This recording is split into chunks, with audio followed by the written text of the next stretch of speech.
আসসালামু আলাইকুম। Welcome back to my channel cooking easy. গরম গরম খিচুড়ির সাথে মুরগি বা গরুর মাংসের ঝোল, পাশে সালাদ, পুরো আয়োজনটাই যেন মন ভরে দেয়। কিন্তু ভাবছেন, রেস্টুরেন্ট স্টাইলে ভুনা খিচুড়ি কি ঘরে সম্ভব? অবশ্যই সম্ভব। আজকের এই রেসিপিতে জানুন কিভাবে কম উপকরণে স্বাদে ও ঘ্রাণে ভরপুর খিচুড়ি বানানো যায়, একদম নিখুঁতভাবে। চলুন তাহলে শুরু করা যাক।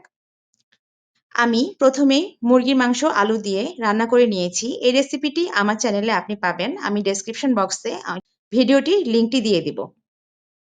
এবার একটি হাঁড়িতে কিছুটা সয়াবিন তেল নিয়ে প্রথমে এতে কেটে রাখা তেজপাতা, ২টি লবঙ্গ, ২টি গোলমরিচ এবং এলাচি আমি এতে দিয়ে দিব।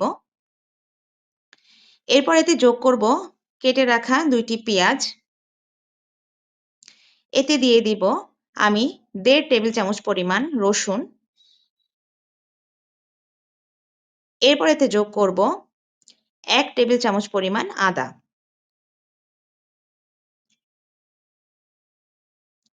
আমি এতে যোগ করে দিলাম ২টি ফালি করে রাখা কাঁচামরিচ।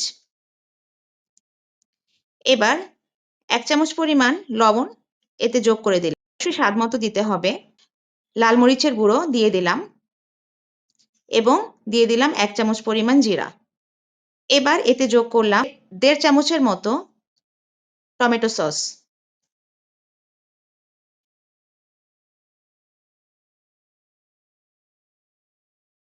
সবগুলো উপকরণ ভালোভাবে মিশিয়ে ভেজে নিতে হবে।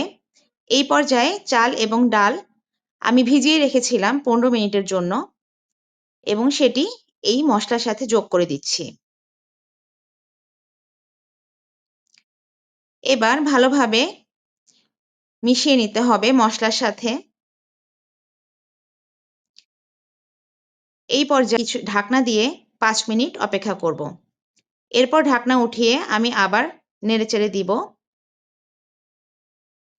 এবং এতে রান্না করে রাখা মুরগির মাংসটি যোগ করে দিব।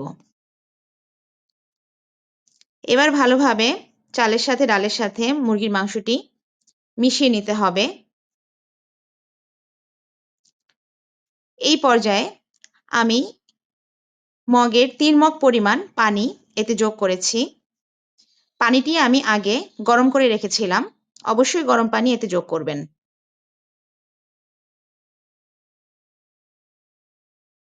ভালোভাবে নেড়ে দিতে হবে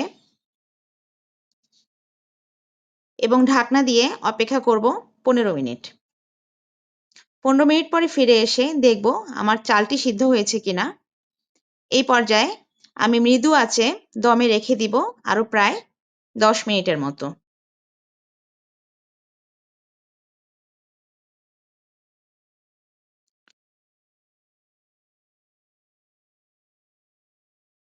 ফিরে আসবো ১০ মিনিট পর। ১০ মিনিট পর নেড়েচেড়ে দেখব আমার ভুনা খিচুড়িটি একদম রেডি হয়ে গিয়েছে।